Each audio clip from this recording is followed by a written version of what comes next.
Bonjour à vous, je vous présente ici l'exercice 9 du concours Advance 2017.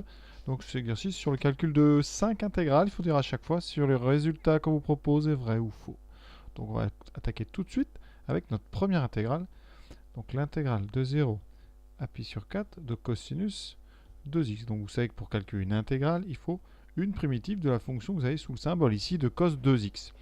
Alors, il faut savoir que pour trouver quelque chose qui donne du cos 2x, on doit dériver du sinus 2x. Alors je vais dériver sinus 2x. C'est sous la forme, pour référer au cours de première, c'est sous la forme sinus ax plus b. Et la dérivée de ça, si je peux me permettre de le noter comme ça donne a que multiplie cosinus de ax plus b. Ça c'est à savoir. Hein. Si vous voulez la formule générale, la dérivée de sinus u, c'est u' multiplié par la dérivée de sinus, donc cosinus appliqué en u. Donc ici, pour avoir donc du cos 2x, si je dérive du sinus 2x, j'ai 2 fois cos 2x. Donc, primitive de cos 2x, ça sera sinus 2x divisé par 2. On divise par 2 de façon à faire disparaître le 2 qui va apparaître en dérivant.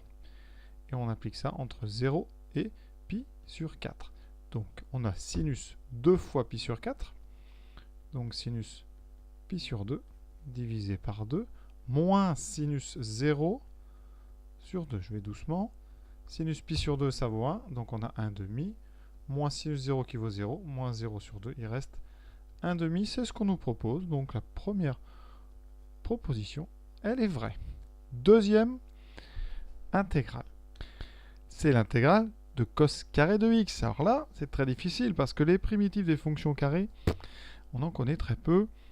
Tout simplement parce que la seule formule qui fait apparaître des carrés, comme ça, c'est la dérivée, par exemple, de u cube. Et si vous dérivez u cube, alors ça pourrait, hein, mais vous aurez 3 u' u carré. Hein. C'est la formule pour n égale 3, plus générale, de un. La dérivée de u puissance n, c'est n u' un moins 1. Donc le problème, c'est que dans du u carré, ici, vous aurez devant du u'.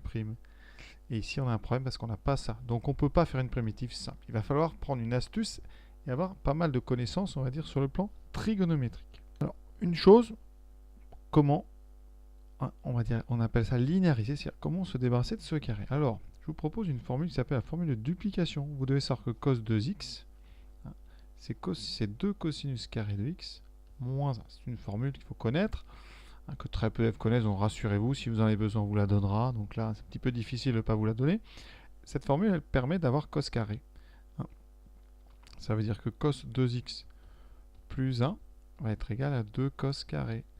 Et donc, cos carré de x, c'est cosinus 2x plus 1 sur 2. Et donc, on va avoir à faire une primitive de 1 demi de cos 2x plus 1 demi. Alors, pour ceux qui avaient réussi déjà à faire la première, bravo. Et donc, il faut une primitive de cos 2x. On en a déjà parlé tout à l'heure. C'est sinus 2x sur 2. Donc ici, ça sera sinus 2x sur 4. C'est la moitié de tout à l'heure. Donc ici, on a sur 4 plus 1 demi de x. Entre 0 et pi sur 4. Je crois sincèrement que peu d'élèves savent faire ça en terminale sans avoir les formules sous les yeux. Mais si vous savez le faire, vraiment bravo. Donc ici, on remplace par pi sur 4. On aura pi sur 2 sur 4. Plus 1 demi de x fois pi sur 4. Donc pi sur 8. Ça fait pi sur 4 sur 2. Et en 0, on aura sinus 0. Donc on n'a rien d'autre. Ici, pi sur 2, ça fait 1. Donc on a 1 quart plus pi sur 8. Ça donne pi sur 8 plus 1 quart. Et voilà, donc, eh bien, la proposition, elle est, elle aussi, tout à fait vraie. Troisième intégrale. Maintenant, c'est sinus carré. Alors, ça commence à être fatigant parce que c'est difficile. Mais là, petite astuce, on va se servir de la réponse précédente. Évidemment, il faut avoir réussi à la faire. Et ça, c'est un petit peu problématique. La réponse précédente, c'était l'intégrale de cos carré. Or, vous savez que cos carré plus sinus carré, ça vaut 1. C'est la relation caractéristique, en tout cas fondamentale de la géométrie, de la trigonométrie du cercle. Donc sinus carré, c'est 1 moins cos carré.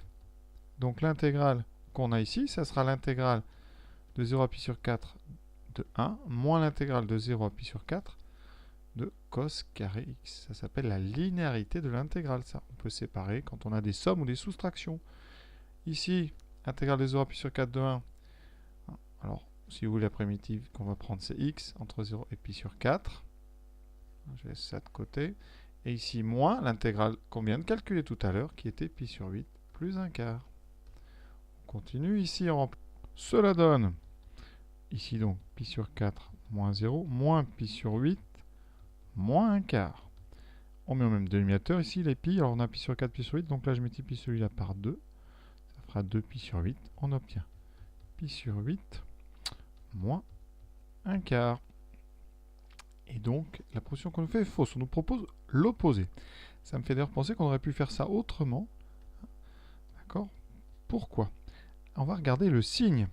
Alors, la réponse ici, c'est pi sur 8 moins pi sur 4. Comme c'est unaire, ce nombre-là est forcément positif. On sait bien que la fonction sinus carré, ici étant positif, l'intégrale correspond à une aire. D'accord? L'aire entre 0 et pi sur 4. Ça, c'est du cours, le lien entre une intégrale et une aire. Donc, pi sur 8 moins pi sur 4 doit être positif. Alors, on peut vérifier. Pi sur 8 moins pi sur 4, ça fait pi sur 8 moins 2 sur 8. Effectivement, ça fait pi moins 2 sur 8. Ça veut dire que, comme pi c'est 3/14, ça c'est positif. Pas de problème. Ça veut dire que le résultat qu'on vous proposait, donc autre méthode, comme sinus carré donc, est positif, l'intégrale de 0 à pi sur 4 de sinus carré, c'est l'intégrale d'une fonction positive sur un segment, c'est donc positif. Or, 1/4 moins pi sur 8, ça fait 2 moins pi sur 8. Et en haut, c'est négatif. Ça, c'est donc négatif. Strictement, d'ailleurs. Et donc, c'est pas possible. Puisqu'ici, notre intégrale doit être positive. Donc, la réponse qu'on vous propose est forcément fausse. Maintenant, intégrale de 0,1 de exponentielle 2x dx. Alors ça, pour ceux qui ont déjà fait le chapitre sur la loi exponentielle, c'est très simple. Ce n'est pas une fonction de densité de loi exponentielle, mais la primitive d'exponentielle 2x, vous la connaissez. C'est très simple, c'est exponentielle 2x sur 2. Et donc ici, on va prendre ça entre 0 et 1. On remplace, ça fait exponentielle 2 sur 2, moins exponentielle 0 sur 2. Alors exponentielle 0, vous le connaissez, ça fait 1. Ça fait exponentielle au carré, moins 1 demi. Donc ça fait E2 moins 1 sur 2. C'est la moitié de ce qu'on vous propose. Donc ce qu'on vous propose, évidemment, c'est faux. Au niveau du signe, ça ne posait pas de problème. Donc c'était la seule façon, c'était de calculer cette intégrale. Dernière intégrale avec du logarithme maintenant. Cette dernière intégrale, elle est culturelle. La fonction n de x sur x, c'est un grand classique. Il faut trouver une primitive. La primitive de n de x sur x, comme ça, à y réfléchir, c'est difficile. Mais il suffit de l'écrire autrement pour se rendre compte que n de x sur x, c'est 1 sur x multiplié par ln de x. Alors je dis ça pourquoi? Parce qu'en posant u de x égale ln, vous savez que u', c'est dérivée de ln 1 sur x. Donc ici, vous aurez u' multiplié par u de x. Et ça, c'est quelque chose qui est un peu connu. On en a parlé au début du sujet quand on a parlé des carrés. La dérivée d'un carré de u carré, c'est 2u'. Donc vous l'avez ce u' ici. Il manque juste le 2. Donc, ça veut dire que, eh bien ça, si vous l'écrivez, vous pouvez mettre 1 demi de 2u' de x. U de x, la primitive, c'est donc 1 demi de u carré. Donc ici, la primitive, c'est 1 demi de u, donc ln, 1 demi de n de x au carré. Entre 1 et e. Ça ne s'invente pas. Il faut l'avoir rencontré plusieurs fois pour que ça puisse se faire facilement. Donc ici maintenant, je remplace par e. ln de e au carré, moins 1 demi de ln de 1. Alors là, il faut connaître aussi bien le logarithme. ln de e, ça fait 1, donc ça fait 1 demi. ln de 1, ça fait 0. 1 demi moins 0, ça donne 1 demi. Et la proposition qu'on vous fait, elle est donc vraie. Donc un joli exercice quand même, faut le dire. Question B un petit peu dure, je dirais quand même, parce que vraiment les formules de trigonométrie, de duplication, c'est pas quand même ce que connaissent au mieux les élèves de terminale. Donc si vous ne savez pas le faire, vous inquiétez pas. Après pour le C, effectivement, plusieurs façons de le faire, soit en utilisant B, soit en voyant que la proposition est négative, ça c'est intéressant. Et le DE, bon le D est grand classique, c'est capital. Il faut savoir faire le D. Pour le E, c'est quand même là, on est dans les petites subtilités vraiment. C'est, on va dire, culturel, parce qu'on ne sait faire ça que si on l'a rencontré plusieurs fois. Voilà. Donc j'espère que ça vous a plu. Vous avez bien compris maintenant les réponses à cette question numéro 9. Et je vous souhaite une bonne fin de journée.